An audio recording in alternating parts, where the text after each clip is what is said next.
Hello ladies and gentlemen, welcome. Come on in here.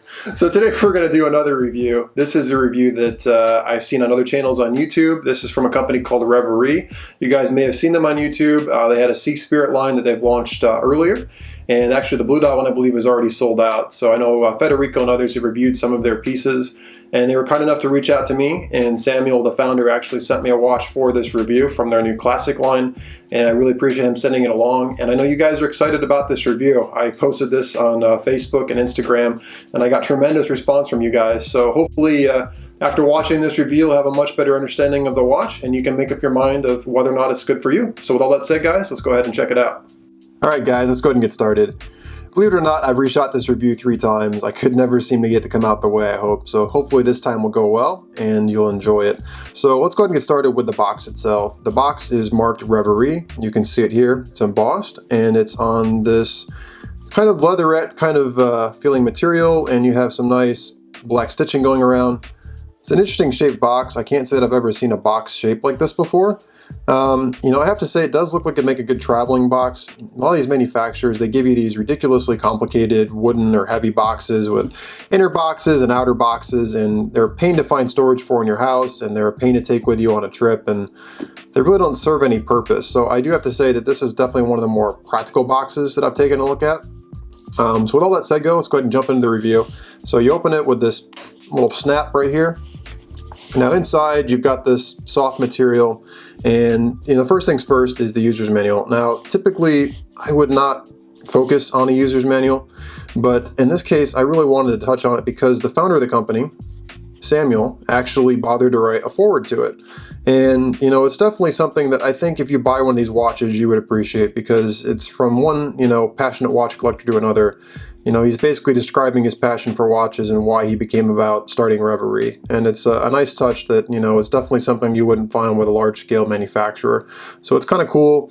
The whole manual has a very kind of, inviting and formal kind of feel to it. It's one of the few manuals I can say that I've actually bothered to read most of. So I thought that was a nice touch. Back inside the box, you get 2 things. You get our lovely watch over here, but you also get a spare strap.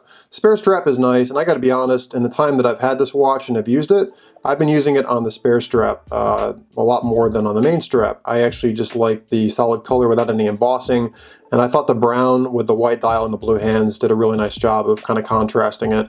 But we're gonna go ahead and focus the review on the strap that actually the watch came equipped on, and the one that has the full deployment buckle on it. This thing just has a normal buckle on it. By the way, the rest of the box is empty. It's just a place to hold the watch. So here we go. Here's what we all came to see. And of course it comes on a lovely pillow. And to get it off the pillow, you got to take it off of the deployment buckle. And this is actually a very nice buckle.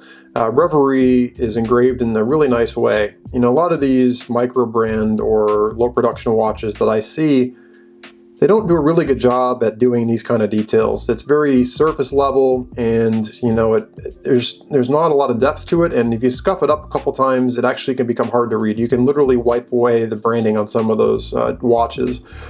I won't name any names here, but this you can actually feel the engraving as you run your fingers over it, and it's clear to me that they did a good job, and I wanted to say that I do appreciate that. It is a dual deployment buckle, so you have a deployment trigger here, and a counterpart for it over here.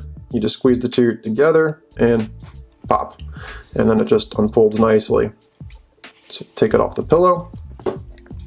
Speaking of the buckle, the machining on it, I do have to say, is very nice. You can see some of my fingerprints on that, of course, but the only thing I would say is, I don't know if you can hear it. It is a little bit squeaky.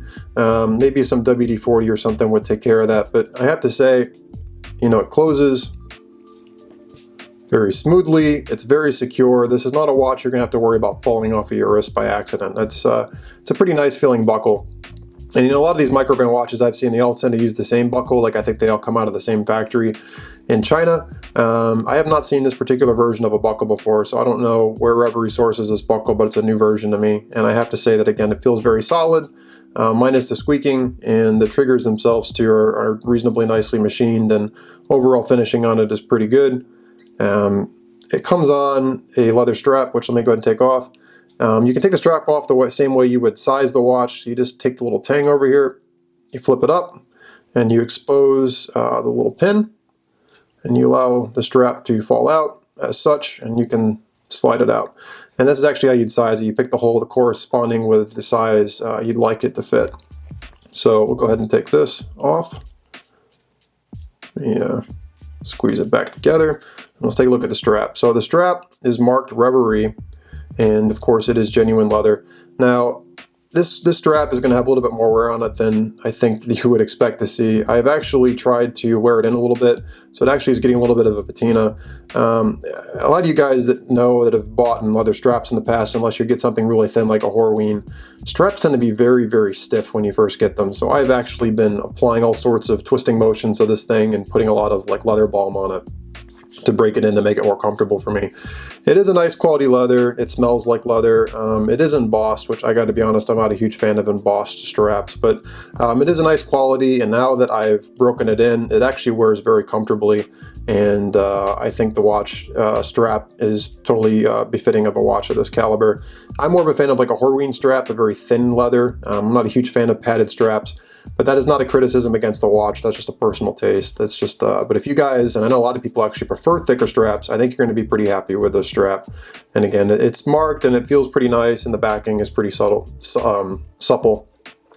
And of course, that buckle is pretty nice. Now, the other thing that's nice about this strap, by the way, is it has quick release pins. So, they were nice enough to give you just put your finger there and pop it off. They're nice enough to give you that brown leather strap. So if you want to swap it out from black to brown, very convenient to do so. Now, I'm kind of starting from the bottom up because the dial, I think, is where I want to end this, because that really is the hallmark of this watch. So let's go ahead and start with the case back.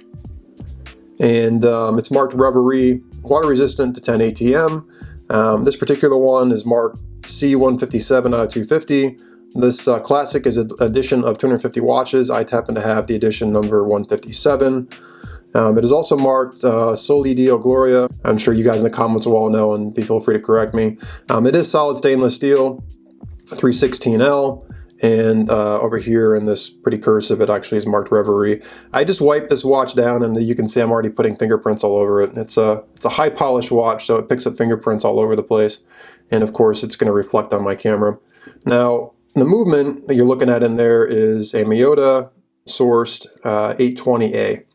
And I got to be honest, my largest complaint, and frankly probably my only real complaint with this watch, is the movement. It's 21,600 beats, I believe. I believe it's about 21 joules. And I'll show you in a bit, it is not hacking, which is not a major criticism because there's actually some modern day Pateks that don't hack either. But my big issue with this watch, and unfortunately it's one that I can't demonstrate on camera, is the fact that it uses an indirect seconds complication. Before I get into that, I just wanted to point out too, there's a nice guilloché on the main plate here in the center, and they've also done a nice little skeletonization of the rotor, so you can actually see as the rotor rotates, which it appears to be a unidirectional rotor, that you can still see exposed parts of the movement underneath. Traditionally, when you see a Miyota like this, it's a solid rotor, so it's nice that you have a skeletonized version. And of course, I'm a huge fan of open case backs, and while the Miyota 8020 is not one of the most pretty movements in the world, I would be happy to look at any movement, and it's always nice to see the balance wheel here ticking away. And looking at this case back too, I suspect it'd be easy to take apart and quickly regulate the movement if you wanted to. So that's what you get on the case back. Now, what you're really buying this watch about is because you're a big fan of Guilloché. The dial on this watch is really what it's the whole about. And I'm going to see if I can get this camera to pick it up. You can see a little bit of it coming in here. There is this gorgeous, you can see just the way the light is reflecting almost like on a starburst effect. There's this beautiful guilloché pattern on the dial, and the way the light picks it up, you can see a little bit more of it here. That really is what defines the character of this watch, is this guilloché pattern. I also might be noticing a little bit of bluish in my light, of course, on the dial. This actually has AR coating, and sorry for those who don't speak watch speak, anti-reflective coating is what AR stands for. Let me get a couple more of my little fingerprints off here. I don't know that I've ever seen a watch with AR coating in this price point. And speaking of, this watch retails for around $400. At the time I'm shooting this, I believe there's a sale going on, so if this is something that's speaking to you, you want to check out the website. But it is really nice that you have that AR coating, and I want to say too, that's nice, is it's a single-sided AR coating. One of my major pet peeves with AR coating, as somebody who's owned many Breitlings, is like Breitling and some other watch manufacturers do dual-sided AR coating. And so they'll basically put a coating on one side of the crystal and on the other side of the crystal. So they'll be underneath the crystal and on top of the crystal. This one is just underneath the crystal, which to me is exactly how they should do it. When you put a coating on top of the crystal, as will happen, you'll bang the watch up, you'll scratch the watch up, and after a while you'll see like scratches in the AR coating, and it actually makes the watch look terrible. Every Breitling that I've owned at some point, I've ended up scratching the AR coating, and you basically have to replace the sapphire or get like a lens crafter, or like you can go to like an optometrist or somebody that works with their eyeglasses. You know, might have like a tech there that can scrape off all the AR coating and apply a new layer, or you just polish off the top layer of AR coating. Something like this, since it's only underside of the crystal, it's not going to scratch off, which is something that I like, because I have had so many instances where I've scratched AR coating on my Breitling, and at least Mondaine, and there's a couple other manufacturers that do dual-sided AR that once you scratch it, like if you're OCD like me, it's going to drive you insane. So I'm really happy to hear that they didn't change, or they didn't do a dual-sided AR. But again, the dial on this watch, you can just see the way the light kind of, bathes the dial, and it's weird. It's like it almost looks like a solid white dial, and then in certain light, you can just see how it just picks up these little ridges, and it's a very cool thing to behold. The hands themselves, by the way, are blued steel. I have to say, I love blued steel, and I think blued steel with a white background is probably one of my favorite color combinations on a watch. And that's actually why I was I've been wearing this watch actually on the brown leather, because I think the brown with the blue and the white is honestly the way that I would wear this watch. But yeah, the dial is just, if you're into Guilloché, this is definitely the watch for you. You can just see that, that's what this watch is all about. There is no luminescence on this dial, let me make that clear. So if you're looking for a watch to tell time at night, this is not the watch for you. This is a dress watch. It's very simplistic in its purpose. And if you're looking for anything beyond that, this is not going to work for you. And now, I just want to touch back on the movement and get back to what I was talking about when I said indirect seconds complication. So first things first, you can see it's a day-date movement. I love day-dates. Japanese manufacturers make these affordable. You want a day-date movement from a Swiss manufacturer, you pay a fortune. It's kind of ridiculous. So I pulled the crown all the way out. I can set the time, and as you'll see, the second hand is still ticking. So again, as I mentioned earlier, it is not hacking. And again, what I'd like to see hacking, yes, to a lot of competitors to this Miyota, like the NH35, and even the higher-end Miyotas like the 9015 have hacking, yes. And do I wish it had hacking? For sure. But again, there's Patek Philippe's and other high-end watches that still don't hack either. So to say that this watch is inferior because of that is not fair criticism in my mind. But first position's winding. And I think power reserve is about 40 hours. Accuracy, I've been getting about plus 20 seconds on this watch since I've had it. And second position, change the day of the week. It is an English and Spanish date wheel, and you can also change the date. So I want to get back to my big pet peeve, which is the movement. And again, it's not that the hacking bothers me, although I wish it was different. It's that it's indirect seconds. And indirect seconds is a type of architecture that is very prone to bumps, and just kind of any sort of minor knocks will kind of drive the second hand crazy. Now, I really can't show you what that looks like on this review, since to get it in the angle or to bump it enough where you'll notice it would be hard to film. But basically what happens is if the watch gets knocked, or if it's held at a really weird angle, and I don't know if I'd really love to show you guys, I don't know if I can get it to work or not.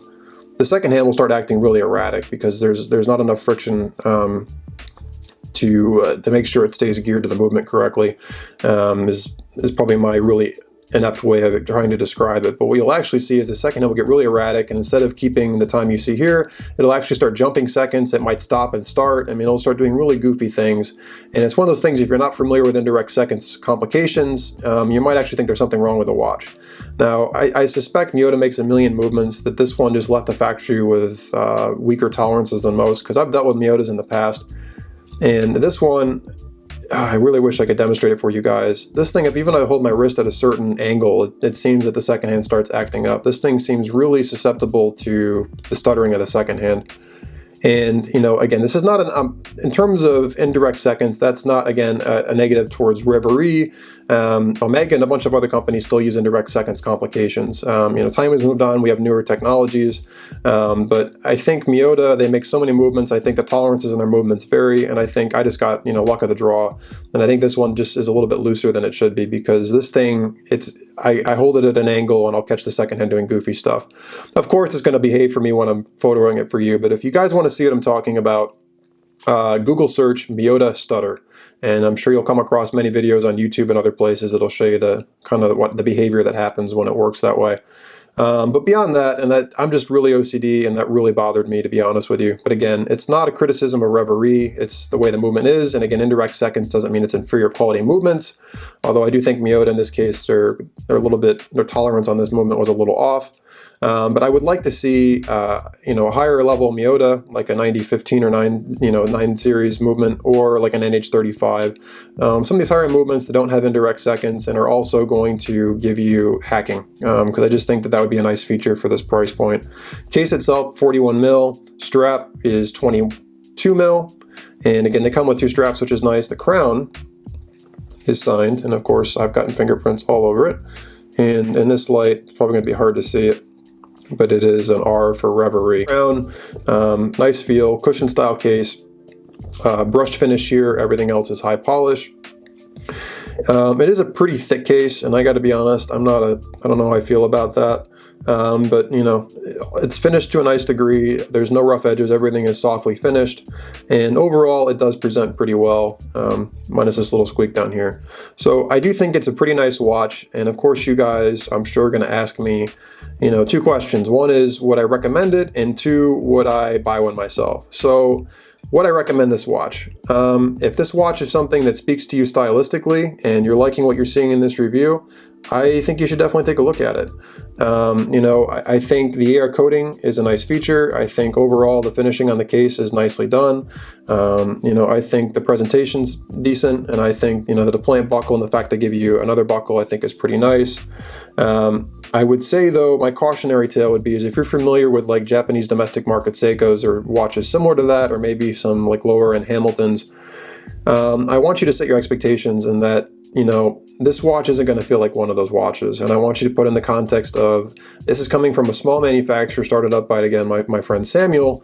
This isn't a company backed by an enormous industry and 100 years of watchmaking. This is, a guy building his dream. And so if you're expecting, JDM Seiko level quality on this watch, I think you're going to be disappointed. If, however, you really like the style and you're looking for a well-made watch that has a unique look that's going to be rare, again, there's only making 250 of these at the point. You want something unique. You really like the Guilloché dial, and the indirect seconds and the non-hacking doesn't bother you. I think you're getting a nice watch. And again, it's air coated. It's got nice level finishing, and overall, it's a pretty nice package. And the next question, of course, is would I pick one up? And the answer is no. And it's not a reflection on the quality of the watch. I just personally, this doesn't resonate with me. And again, it's nothing against Reverie. It just isn't my style. I like my dress watches a little bit smaller than 41 mil. I like them thinner, and it's just I like my dress watches delicate, and this watch is not delicate. But that's, again, not a criticism against the watch. It just isn't my taste. And I'm also not a huge fan of the strap, because again, I like very thin straps, but that's something you could change out on your own. So again, the reasons I wouldn't buy this watch aren't necessarily anything against the watch itself. It just isn't my style. So with all that said, guys, let's go ahead and we'll jump back. All right, guys, welcome back. Hope you really enjoyed the review. Go ahead and take a look at the website, and I think you should definitely take a look at it. This is a company that seems to be doing some cool things, and I appreciate them having the trust and confidence in me to send me a piece and let me review it. So thank you guys at Reverie for giving me a watch to review. Thank you guys all for watching. As always, if you like what you saw, give me a thumbs up. If you disliked it, whatever you want to do about it, it's up to you. I always appreciate your comments. Don't get a chance to read them all, but I do try to read them all. And if I respond, I do the best that I can. I'm going to be doing a live session coming up this weekend. I'm planning on Sunday at this point. Stay tuned. I don't have the exact times down at this point. But as always, guys, thank you so much for tuning in. If you like what you've seen here, check out what else is on my channel. Probably done a video on something else you'd appreciate. And to catch me on the next video, make sure you go ahead and do yourself a favor and subscribe. Always, guys, thank you so much, and I'll catch you guys in the next video.